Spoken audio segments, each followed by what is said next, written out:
Hello students, welcome back to my YouTube channel. So new chapter start कर रहे हैं, application of derivatives, right. So I hope आपने chapter 5 अच्छे से पढ़ लिया है। सो यहाँ पे अब चैप्टर 6 में बहुत ही इंटरेस्टिंग टॉपिक्स आएंगे आपके पास। So first of all for exercise 6.1 इसमें आपको जो भी आपको फाइंड आउट करना है मैं आपको बताने जा रही हूँ। सबसे पहली बात मैं करने जा रही हूँ रेट ऑफ चेंज की। रेट ऑफ चेंज का मतलब क्या है? सपोज कोई क्वांटिटी है, सो जब भी एक क्वांटिटी वेरीज करती है, मतलब अगर चेंजेस आते हैं एक क्वांटिटी में और वो चेंजेस कौन ला रहा है? दूसरी क्वांटिटी, अनदर क्वांटिटी, तो उसको बोलते हैं रेट ऑफ चेंज।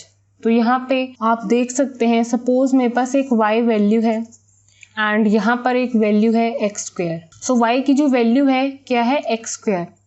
तो जैसे ही मैं यहाँ पर डिफ्रेंशिएट करती हूँ इसको विद रिस्पेक्ट टू x, है तो ये क्या क्वांटिटी? y की वैल्यू है, लेकिन मैं इसको किसके साथ डिफ्रेंशिएट कर रही हूँ? इस पूरी टर्म को x के रिस्पेक्ट में। सो यहाँ पर ये जो वैल्यू है एकदम कैसी हो जाएगी? 2x, ठीक है। डिफ्रेंशिएशन तो आई होप आपको करना आता है। सो जैसे ही मैंने यहाँ पे डिफ्रेंशिएशन लगाया विद रिस्पेक्ट टू x इस y क्वांटिटी पे, y को आप क्वांटिटी भी बोल सकते हो, y भी बोल सकते हो, राइट। सो उसने आपको एक वैल्यू दी 2x। तो क्या ये y equals to x square change होकर किस तरह से आपको दिख रहा है? इस तरह से दिख रहा है। सो यहाँ पर ये जो वैल्यू है ये क्या रिप्रेजेंट करती है? सो यहाँ पे ये जो वैल्यू है क्या रिप्रेजेंट करती है? ये रिप्रेजेंट करती है that the rate of change of y with respect to x, ये जो जितना भी चेंज हुआ है रेट इस y क्वांटिटी का, किसके रिस्पेक्ट में हुए हैं? x के रिस्पेक्ट में। अल्टीमेटली रेट ऑफ चेंज का मतलब क्या है वो आई होप आपको क्लियर हो गया हो। दैट मीन्स डिफ्रेंशिएशन करना। सपोज अगर यहाँ पे y था, उसको मैंने x के रिस्पेक्ट में डिफ्रेंशिएट करा, ठीक है। सो यहाँ पे एक्सरसाइज 6.1 में आपको इसी तरह से वैल्यूज को ट्रीट करना है। रेट ऑफ चेंज के लिए पूछा जाएगा आपसे, तो जब भी आपसे पूछा जाएगा तो दैट मीन्स आपको डिफ्रेंशिएशन करना है, राइट। सो यहाँ पे मैं बहुत ही इंपॉर्टेंट फॉर्मूलेज मैं आपको बताने वाली हूँ, तो नोट डाउन कर लेना अपनी नोटबुक में, जो कि आपको बहुत ही काम आएंगे आगे जाके, और इस एक्सरसाइज 6.1 में भी वो यूज हो रहे हैं। So you can note down these formulas. Volume of cone, volume of cube, volume of cuboid, volume of sphere, cylinder, circumference, area of circle, total surface area of cuboid, total surface area of cube, total surface area of sphere, total surface area of cylinder, surface area of cone, ऐसे ही curved surface area of cone। सो ये जो सारे formulas हैं आपको tips पे learn होने चाहिए, ठीक है। सो एक्सरसाइज 6.1 है जो कि आपकी बेस्ड है इन्हीं फॉर्मूलेज के ऊपर, एंड रेट ऑफ चेंज के बारे में आपको मैं ऑलरेडी बता चुकी हूँ। So now let's see some solved examples for exercise 6.1. Find the rate of change of the area of circle per second with respect to its radius r when r equals to 5 centimeter. So example 1 को समझो, बहुत ही अच्छा question है ये। So यहीं से आपको पता चल जाएगा कि एक्सरसाइज 6.1 में करना क्या है। आपको फाइंड क्या करना है? रेट ऑफ चेंज किसका निकालना है, इतना तो पता है, डिफ्रेंशिएशन करना है आपको, लेकिन ये रेट ऑफ चेंज करना किसका है? आपको करना है area of a circle. Area of circle का फॉर्मूला अगर आपको नहीं पता होगा तो आप नहीं कर पाएंगे। सो एरिया ऑफ सर्कल के लिए मैं क्या वर्ड यूज करूंगी? Only A. Let area of circle be A, and formula आपको ऑलरेडी पता है कि एरिया ऑफ सर्कल का फॉर्मूला क्या है? That means pi r square, ठीक है। सो ये वैल्यू आपको पता है। इसका आपको क्या निकालना है? रेट ऑफ चेंज, लेकिन किसके रिस्पेक्ट में निकालना है? The area of a circle पर second with respect to its radius r. अब उन्होंने बोला है किसके रिस्पेक्ट में आपको रेट ऑफ चेंज निकालना है? आर के रिस्पेक्ट में। जैसे अगर मेरे पास y वैल्यू है और उसकी वैल्यू सपोज x क्यूब थी, तो यहाँ पर मुझे रेट ऑफ चेंज निकालना होता विद रिस्पेक्ट टू x, तो मैं क्या करती? d बाई डी एक्स, किसका? इस y का, क्योंकि rate of change of y हो रही है विद रिस्पेक्ट टू x, तो वैल्यू आती इस तरह से, ठीक है। लेकिन अब जैसे यहाँ पे x के रिस्पेक्ट में था तो आपने देखा d बाई डी एक्स लिखा। अब आपको बोला है d अपॉन डी आर निकालो। किसका निकालो? एरिया ऑफ अ सर्कल का निकालो। तो दैट मीन्स ये जो ए वैल्यू है इसका आपने डिफ्रेंसिएशन करना है with respect to r, that means d upon d r. ठीक है, ये वैल्यू आपसे पूछी गई है। कब पूछी गई है? जब आपके आर की वैल्यू क्या होगी? 5 सेंटीमीटर। तो यहाँ पे आपको सिंपल एक ही वैल्यू पूछी गई है कि आपको ये वैल्यू निकालनी है। तो ये वैल्यू तो बहुत इजी है। अगर फॉर्मूला पता है एरिया का तो आपने लिखा ए की वैल्यू क्या है? पाई आर स्क्वायर। अब इसको डिफ्रेंशिएट करोगे विद रिस्पेक्ट टू आर, क्योंकि रेट ऑफ चेंज आपको पूछा गया है, आप वही कर रहे हो। किसकी रिस्पेक्ट में पूछा गया है? रेडियस की रिस्पेक्ट में। दैट मीन्स आर की रिस्पेक्ट में आपको डिफ्रेंशिएट करना था। तो that means d by D R कर रहे हैं आप एरिया का। तो लेफ्ट हैंड साइड में आपके पास वैल्यू आई है D A upon d are, जो कि आपको फाइंड करनी है। तो यहाँ पे इसको आर की रिस्पेक्ट में सॉल्व करोगे, डिफ्रेंसिएशन करोगे। पाई एक कांस्टेंट टर्म है, आर स्क्वायर की वैल्यू का डिफ्रेंसिएशन क्या होगा? 2 आगे आ जाएगा, आर के ऊपर 2 - 1। ठीक है, जैसे x की पावर n हो और इसका differentiation with respect to x की वैल्यू क्या होती है? Like this. आई होप आपको डिफ्रेंसिएशन करना आता है। ठीक है, तो यहाँ पर r के रिस्पेक्ट में ही हो रहा था डिफ्रेंसिएशन। तो अगर आप r का भी चेन रूल की हेल्प से डिफ्रेंसिएशन करेंगे, that means D R upon d are, तो आपको वैल्यू क्या मिलेगी? 1। ठीक है, सो आपकी वैल्यू अल्टीमेटली क्या आ रही है? 2 पाई, r की पावर में क्या है? 1। That means 2 pi r value आ रही है। अब उन्होंने पूछा है तब निकालनी है ये D A upon d are जब आपकी r की वैल्यू क्या होगी? 5 सेंटीमीटर। तो यहाँ पर r जो वैल्यू है उसके अंदर क्या डाल दो? 5। ठीक है, तो जैसे ही आपने डाला ये आपको वैल्यू क्या दे रहा है? 10 पाई। तो ये जो आपका rate of change of area आपने निकाला है विद रिस्पेक्ट टू r, जब आपके r की वैल्यू, रेडियस की वैल्यू एग्जैक्टली 5 सेंटीमीटर थी, तो आपका फाइनल आंसर आ चुका है ये। तो यहाँ पे आप सेंटीमीटर स्क्वायर पर सेकेंड लिख सकते हो। ठीक है, सो एरिया ऑफ सर्कल के साथ सेंटीमीटर स्क्वायर आता है और पर सेकंड में आपको वैल्यू दे रखी थी, तो उसी के अकॉर्डिंगली मैंने यूनिट इसका लिखा है। So this is the final answer for example 1। I hope आपको क्लियरिटी हो गई हो कि आपको एग्जैक्टली करना क्या है इस एक्सरसाइज 6.1 में।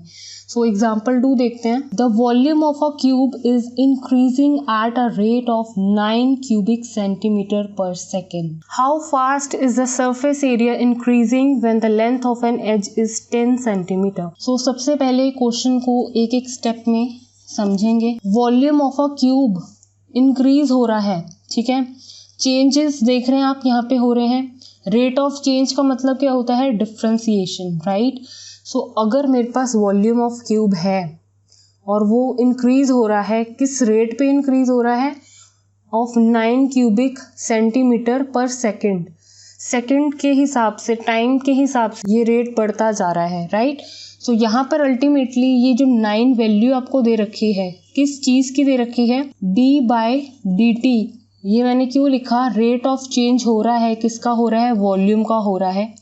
ठीक है, सो आप लिख सकते हो यहाँ पर स्टार्टिंग में let V be the volume of the cube. ठीक है, एंड यहाँ पे क्लियर मेंशन है कि ये जो 9 वैल्यू किस चीज़ के लिए है? वॉल्यूम ऑफ क्यूब के लिए है, जो कि बढ़ रहा है किस रेट पर? 9 cubic centimeter per second। सो यहाँ पर चेंज कैसा आ रहा है? सबसे पहला चेंज क्या होता है? या तो वो बढ़ रहा है या तो वो कम हो रहा है। रेट ऑफ चेंज आप देख रहे हो, इंक्रीज लिखा हुआ है क्लियरिटी में। सो जब भी रेट ऑफ चेंज, इतना नोट कर लो अब यहाँ पे, जब भी रेट ऑफ चेंज टाइम के हिसाब से इंक्रीज हो रहा है किसी की भी रिस्पेक्ट में, यहाँ पे टाइम के हिसाब से इंक्रीज हो रहा है तो कोई बात नहीं, डी बाई डी टी लिखा, where t is your time. ठीक है, तो यहाँ पर वॉल्यूम ऑफ क्यूब का रेट ऑफ चेंज हो रहा था, that means d by d t of volume बढ़ रहा है। तो पॉजिटिव, इंक्रीज का मतलब पॉजिटिव में ये वैल्यू है जो भी आपको दे रखी है, सेंटीमीटर क्यूबिक पर सेकेंड। ठीक है, सो ये जो वैल्यू है मैंने पॉजिटिव में लिखी इसलिए। अगर यहाँ पर होता the volume of a cube is decreasing at a rate of 9 cubic centimeter per second, तो जैसे ही यहाँ पर वर्ड इंक्रीज की जगह चेंज होकर डिक्रीज होता तो मैं यहाँ पर वैल्यू तो एग्जैक्टली सबकी ऐसे ही लिखती, लेकिन यहाँ पे 9 के साथ -9 लिखती। तो आई होप आपको इंक्रीज़ और डिक्रीज़ का मतलब अब धीरे धीरे पता चल जाएगा, जैसे कि आप आगे एग्जाम्पल्स और क्वेश्चंस करते रहेंगी। ठीक है, तो यहाँ पर आपके जो टॉपिक है एक एक क्वेश्चन मैं आपको बताऊंगी, सो डोंट वरी। सो यहाँ पर आपको इतना पता चल ही चुका है कि जैसे ही आपने देखा कि वॉल्यूम में कुछ चेंजेस आ रहे हैं, रेट ऑफ चेंज हो रहा है, चाहे वो इंक्रीज़ हो रहा है यहाँ पर, तो रेट ऑफ चेंज का मतलब ही क्या है, डिफ्रेंसिएशन होना। तो डी बाई डी टी यहाँ पे टाइम के हिसाब से रेट ऑफ वॉल्यूम जो है वो इंक्रीज़ हो रहा है, तो मैंने d by d T volume का लिखा है और वो पॉजिटिव के साथ ही वैल्यू आई है 9 ओनली सेंटीमीटर क्यूबिक पर सेकेंड। ये वैल्यू आपको गिवन है, आप लिख सकते हो गिवन। ठीक है, ये आपको गिवन है। ये तो हो गया इतनी वैल्यू का मतलब समझ आ गया, राइट। आगे बढ़ो। How fast is the surface area increasing when the length of an edge is 10 centimetre. आपसे पूछा क्या गया है, ये तो गिवन में हो गया, लेकिन आपसे पूछा क्या है एग्जैक्टली, कितनी ही तेजी से सरफेस एरिया बढ़ रहा है जब उसकी लेंथ ऑफ एज कितनी होगी, 10 सेंटीमीटर। ठीक है, जैसे अभी पिछले क्वेश्चन में हमें रेडियस आर 5 सेंटीमीटर दे रखा था, ऐसे ही यहाँ पर एक जो भी एज होगी वो 10 सेंटीमीटर जब होगी तब कितनी तेज़ी से सरफेस एरिया इंक्रीज़ होगा।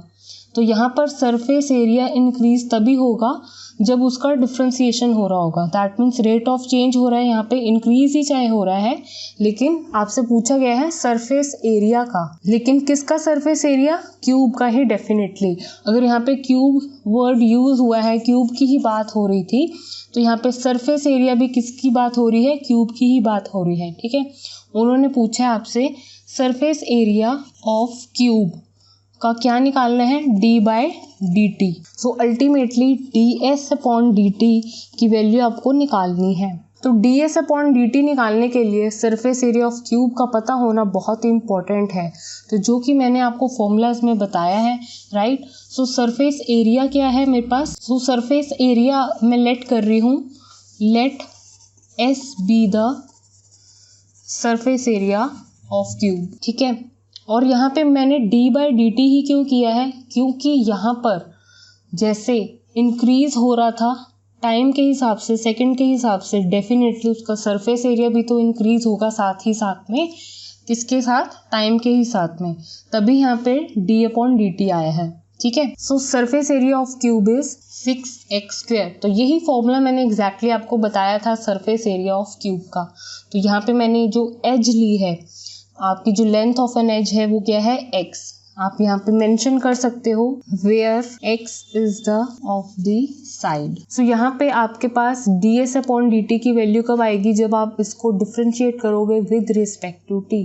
तो इसको भी हम अभी करेंगे differentiate with respect to t, लेकिन जो आपको वैल्यू गिवन है, तो गिवन में से हम कुछ ना कुछ निकालने की कोशिश करेंगे, और वो वैल्यू क्या है, लेट्स सी।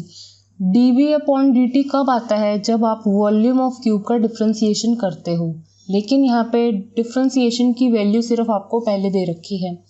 तो यहाँ पर ध्यान से देखो, वॉल्यूम ऑफ क्यूब v की वैल्यू क्या है, वॉल्यूम कितना होता है, x³। यहाँ पे लेंथ आप क्यूब की क्या ले चुके हो, x। तो यहाँ पे v की अंदर जो वैल्यू है x की फॉर्म में ही आ रही है। सरफेस एरिया भी क्यूब का है क्योंकि लेंथ आपने ले चुके हो x, तो यहाँ पे भी 6x² ही है। ठीक है, सो वॉल्यूम ऑफ क्यूब का फॉर्मूला था x³ मैंने लिख दिया है यहाँ पर। ठीक है, सो यहाँ पर rate of change with respect to t करूँगी तभी मेरे को ये वैल्यू मिल पाएगी, right. So dv upon dt करोगे तो यहाँ पे वैल्यू क्या होगी, 3x²। इसका डिफ्रेंसिएशन तो हो गया, लेकिन with the help of chain rule, x है यहाँ पर, तो यहाँ पे x का डिफ्रेंसिएशन होगा t की रिस्पेक्ट में, तो यहाँ पे वैल्यू आपको मिलेगी dx अपॉन dt।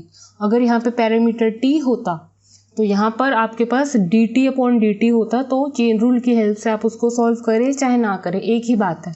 लेकिन यहाँ पर x³ है, आप इसको किसकी रिस्पेक्ट में डिफ्रेंशिएट कर रहे हो, t की रिस्पेक्ट में, तो यहाँ पर इसका डिफ्रेंसिएशन तो आपने लिख दिया, बाद में चेन रूल लगा इस x पैरामीटर के ऊपर, तो वैल्यू क्या आई आपकी, dx अपॉन dt। ठीक है, सो इस वैल्यू की जगह आप क्या लिख सकते हो, 9। So that means 9 equals to 3x² dx upon dt। तो यहाँ से आपके पास क्या वैल्यू आएगी जब मैं इस पोर्शन को यहाँ पे शिफ्ट कर दूंगी, दैट मीन्स dx/dt की वैल्यू आपकी यहाँ से आएगी, ठीक है। और ये dx/dt की वैल्यू डेफिनेटली यूज़ होगी, और वो कहाँ यूज़ होगी आपको अभी जल्द ही पता चलेगा। सो यहाँ पे ये वैल्यू ऐसे दिख रही है, ये इधर शिफ्ट होगी तो डिनोमिनेटर में आएगी, राइट। सो यहाँ से वैल्यू कटी, सो ऊपर 3 नीचे x², अल्टीमेटली dx/dt की वैल्यू क्या आई है, एग्जैक्टली ये, ठीक है। अब आपके पास सरफेस एरिया का फॉर्मूला है, surface area of cube, that means 6x²। आपको वैल्यू ही किसकी निकालनी है, ds/dt की। तो कैसे आएगी वैल्यू ये, जब आप इसको डिफ्रेंशिएट करोगे विद रिस्पेक्ट टू t। तो यहाँ पे आप लिखोगे differentiating with respect to t, तो आप यहाँ पर इसको इस तरह से देखोगे लेफ्ट हैंड साइड में, ठीक है। और जैसे ही मैं यहाँ पे डिफ्रेंशिएशन अप्लाई करती हूँ, 6 ऑलरेडी था, 2 यहाँ से आ गया और इसकी पावर हो गई 1, ठीक है। सो दैट मीन्स अभी ये t की रिस्पेक्ट में डिफ्रेंशिएट हो रहा है, तो x का चेन रूल के हेल्प के साथ डिफ्रेंशिएट होगा विद रिस्पेक्ट टू t, तो आपके पास वैल्यू क्या आएगी, dx/dt। तो अब आपको आई होप क्लियर हो गया हो कि यहाँ पर मैं वैल्यू क्या रखूँगी, dx/dt की। तो ds/dt as it is, 6 2 12, x as it is, dx/dt की वैल्यू मैं यहाँ से यूज़ करते हुए ऐसे पुट कर रही हूँ, ठीक है। एक x इसके साथ कट गया, सो ऊपर क्या है, 12 × 3 इज़ 36/x आपकी वैल्यू आई है ds/dt।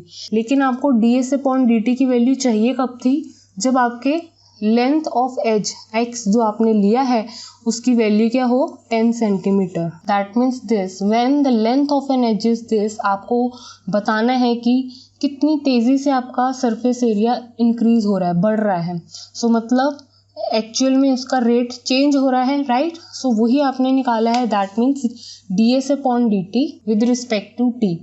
तो t कुछ भी नहीं है, टाइम है, नथिंग एल्स। टाइम की रिस्पेक्ट में आपकी जो सरफेस एरिया की वैल्यू चेंज हो रही है वही है, नथिंग एल्स। तो अब यहाँ पे 36 ऊपर है ही, नीचे 10, तो यहाँ पे 3.6 वैल्यू आप लिख सकते हो, और इसके साथ वैल्यू क्या आएगी, cm²/सेकेंड, क्योंकि ये सरफेस एरिया था, ठीक है। तो इसका यूनिट होगा cm²। सो आई होप आपको क्लियर हो गया हो, this is your final answer. I hope थोड़ा सा डिफिकल्ट लग सकता है आपको स्टार्टिंग में, लेकिन जैसे ही आप बार बार प्रैक्टिस करेंगे क्वेश्चंस की, जितने क्वेश्चंस आप कर पाएंगे उतनी आपकी प्रैक्टिस अच्छे से होगी और आपको क्वेश्चन समझ आएंगे, राइट। सो नेक्स्ट वीडियो में कंटिन्यू करते हैं सॉल्व एग्जांपल्स के साथ। Thank you students for watching this video. Please like, share and subscribe to my channel.